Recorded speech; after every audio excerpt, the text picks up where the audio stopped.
am dubious about marijuana. States, can pass whatever laws they choose, but I'm not sure we're going to be a better, healthier nation that if we have marijuana being sold at every corner grocery store. Hey, man. What? What's in this shit, man? Mostly Maui Wowie, man. Yeah? These high school boys and girls are having a hop at the local soda fountain. Innocently, they dance. Innocent of a new and deadly menace lurking behind closed doors. Marijuana, the burning weed with its roots in hell. You are listening to the Medical Podcast, a podcast publication, part of the Pharmacy Podcast Network. The Medical Podcast is dedicated to pharmacists, healthcare professionals, and is devoted to delivering accurate, timely, cutting-edge information about medical marijuana.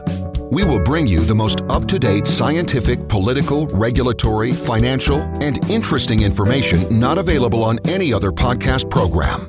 Not since Silicon Valley and the technology boom have we seen the likes of any other industry that has grown this fast over a relatively short period of time. The medical marijuana industry is projected to hit the $30 billion mark in the next 5 years. The medical cannabis industry has the potential of helping billions of people around the globe, but at a significant social, economical, and political cost.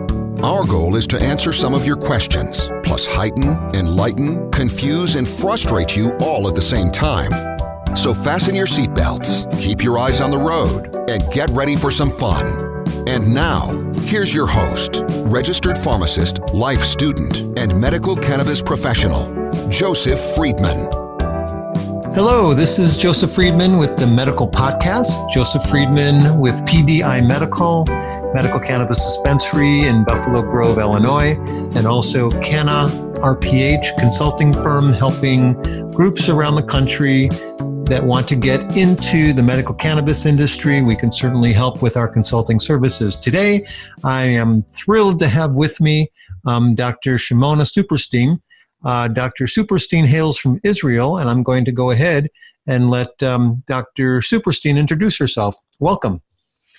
Thank you. I'm glad to be here. I'm in charge of Clinical Pharmacy Experience Program at the School of Pharmacy of the Hebrew University in Jerusalem. I'm also in charge of continuing pharmacy education for all the pharmacists in the state of Israel. I'm interested in how cannabis treatment is going along here in the United States, because we have different medical program or medical grade cannabis program, and which is really combined with the new reform, which is just starting in Israel. Medical cannabis has been around for some years, about 10 years, but it was not regulated. And about 6 years ago, the state of Israel, or the government of Israel, decided to have Israel Medical Cannabis Agency, which will set rules and regulation with regard to medical cannabis. And we are going to treat medical cannabis patients as regular patients. We are going to treat or look at medical cannabis products as drugs, and everything has to go to a process of good agriculture practice, good manufacturing practice, good security practice, good distribution practice, good clinical practice, and only cannabis that will be from the start, from its growing until all the way to dispensing, will have to be regulated and approved by the Israeli Medical Cannabis Agency. So if I understand, I mean, we're talking about the major differences between the U.S. and Israel. It sounds like cannabis has been available in Israel for about 10 years, but there's been a change recently on how it's going to be dispensed. So if you can, Dr. Superstine, just elaborate a little bit on how that is happening and when that started. Okay, it has started just recently, a month ago. Cannabis is going to be medical cannabis. Well, we are going to call it medical grade cannabis because it's not going to be just medical cannabis. But so medical grade means what? I mean, how is that going to be different?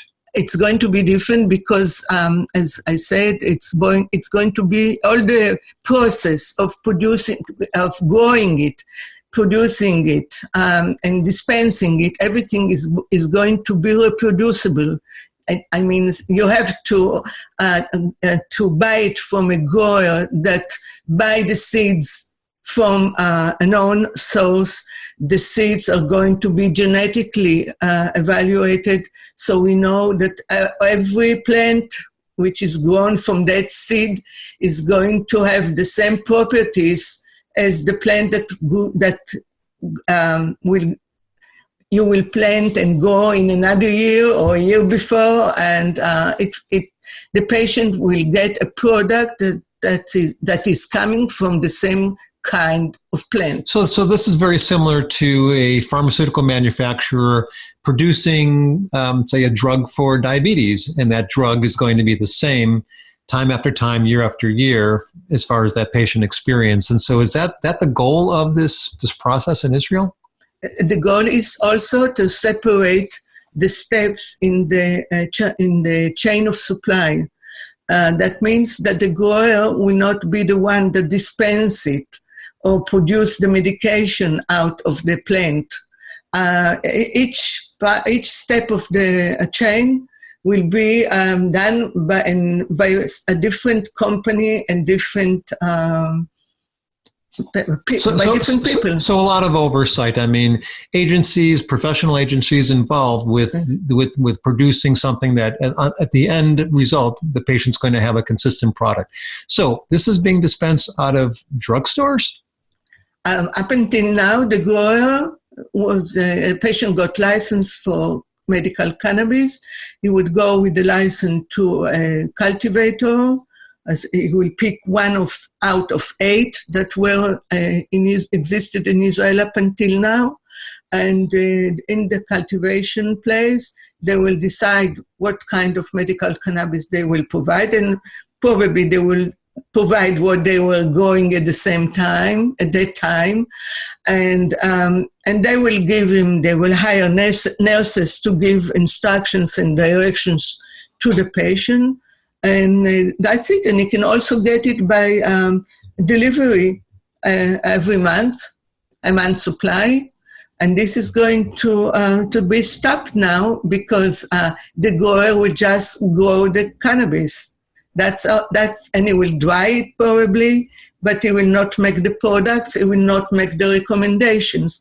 So right now, out of the 8 farms for cultivation of cannabis, only 2 got approved for good agriculture practice. That means that what they grow is growing in the same conditions over and over again. Well, what's interesting about that is, we have in the U.S. at the University of Mississippi, that's the only FDA-approved site for producing cannabis for study. And, the word I'm getting is that it's crap. It's just lousy products. So Israel's going to have something better. Yes, hopefully, because that's why everything. That's why they decided to change everything, because you could not count on the products that were sold up until now. The grower was the one to sell it, and he sold whatever was business. He was business oriented, and whatever was good for him to sell, and whatever he had at that time, that's what he sold. And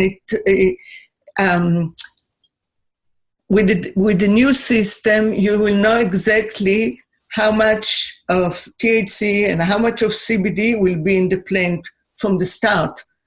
So, and of course, it will be analyzed after it goes, but you will have the plant that would be like a drug. You already know what's inside this plant because it will be genetically engineered. Okay. All right. Well, that's great. So tell me about what you plan on doing tell me what you're doing here in the United States. Okay. So because I'm interested in clinical pharmacy and I'm teaching clinical pharmacy students how to consult patients, I wanted them to know about cannabis and about cannabis education. And because we are just starting now and replacing nurses for giving this kind of education, the pharmacists will know now when they start dispensing only what they learn at the course that we are providing, but they don't have the experience of having different cases of patients. So I wanted to go to a place, to a dispensary that is run by pharmacists, and to watch consultation given to patient, taking into consideration the other medication that they are taking, looking for drug interactions, looking for drug disease interactions, and helping the patient to choose the right drug for them. We are going to have only generic products. And right now we have only oils and flowers. And only 2 plants or manufacturers were approved with good manufacturing practice. And right now they are allowed to sell to pharmacies only dosage form, which are oils and flowers. But they are working and researching other kinds of dosage forms. And once they have results that show that there is good bioavailability, good pharmacokinetics profile for the products, they will be approved and pharmacists will be allowed to buy it and sell it to patients. So I'm a patient. I'm in Israel. I walk into a drugstore. I talk to the pharmacist. What am I asking for? You are describing your symptoms, what you are looking for. You have an interview with the pharmacist. It has to be at least 45 minutes of interview. You have to fill forms and tell the pharmacist all your medical history, your family history. For instance, it's contraindicated to give to a patient who has very heavy family history of psychotic diseases. Okay. Cardiovascular diseases are important, diabetes, other diseases that cannabis can influence the activity of the regular medications. And the pharmacist is going to help you choose the route of administration, but also decide about the daily dose. Right now, you are allowed to, physicians are allowed to write sort of a prescription for a month. They are giving you a license for a year or half a year, and they write the amount that you are going to take for a month.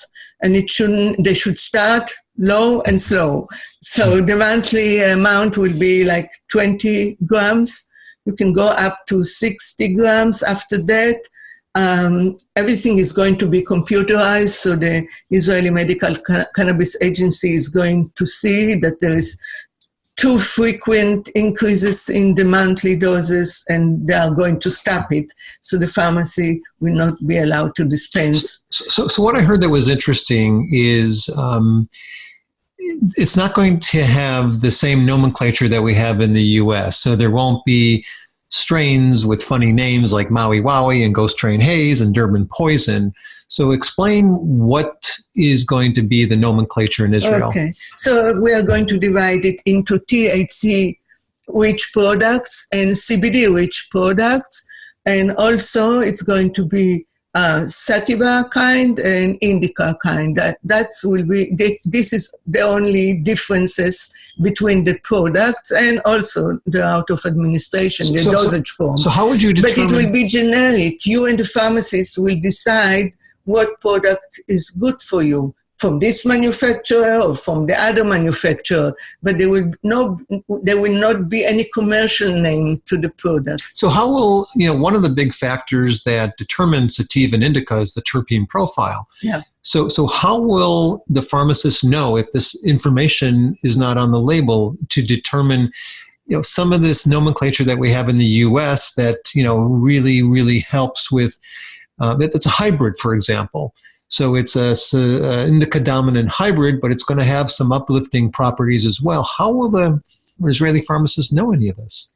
Well, they know from the experience, but the agency doesn't rely on the labels that the manufacturer put out if it's not really tested to contain in a reproducible way that these terpenes keep being contained in the product every time you produce it.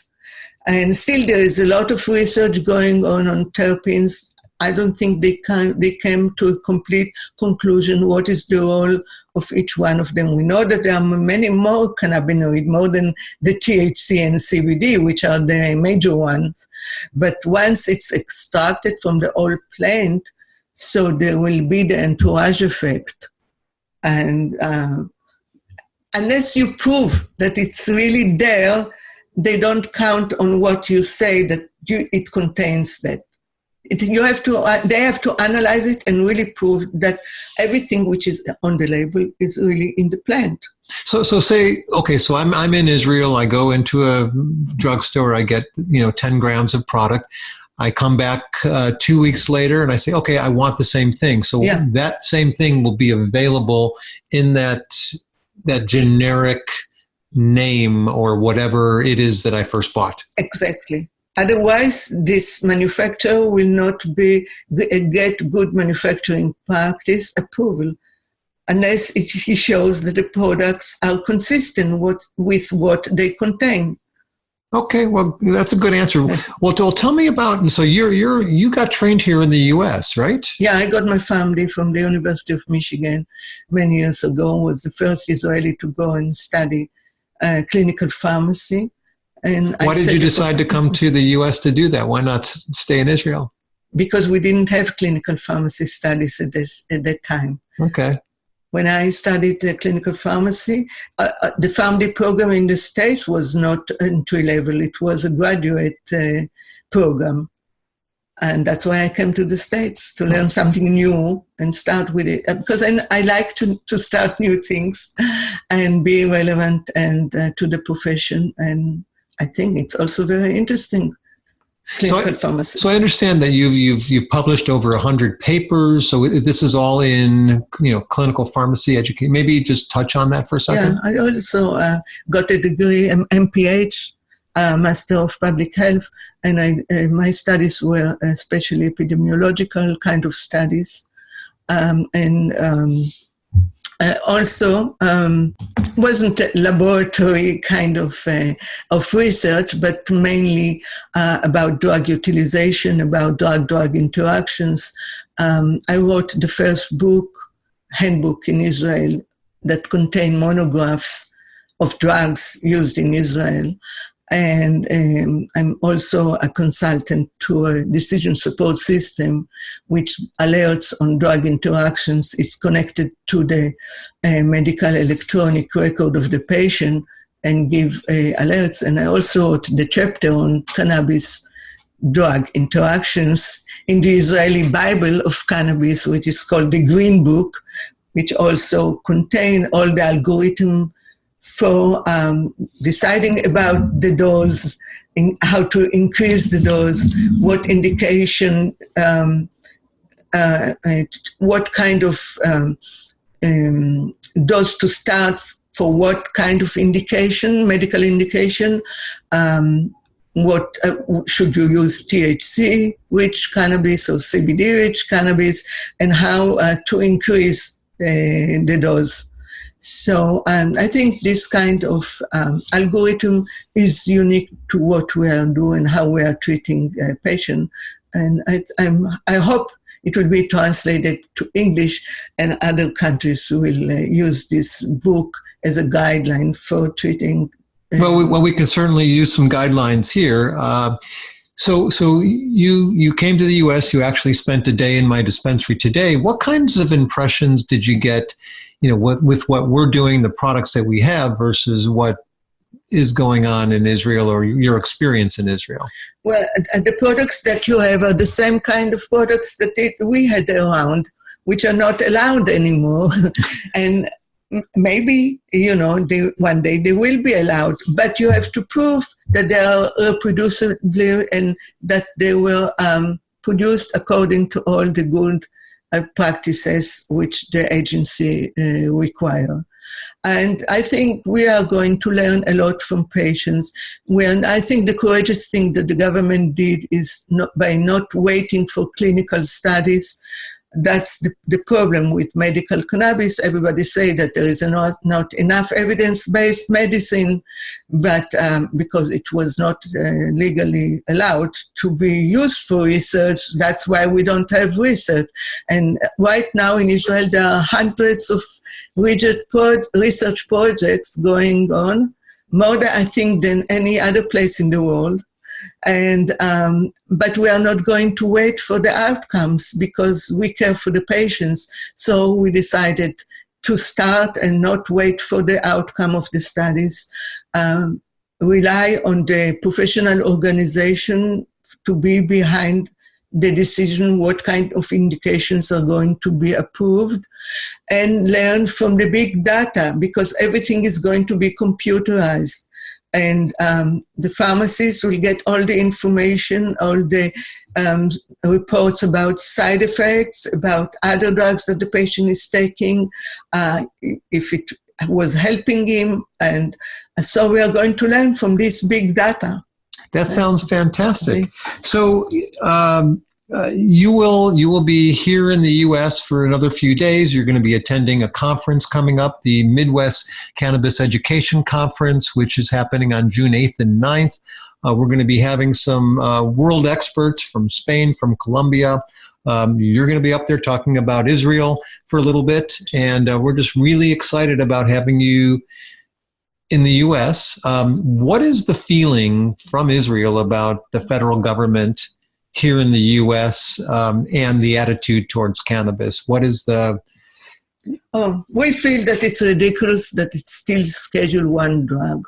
I mean, it's not a drug, it's Schedule I. Well, you call drug also, well, in Israel, it's more medicine. We differentiate between the word drug and medicine. You call a drug also dangerous drug is a drug, right? So, but it's not a dangerous drug.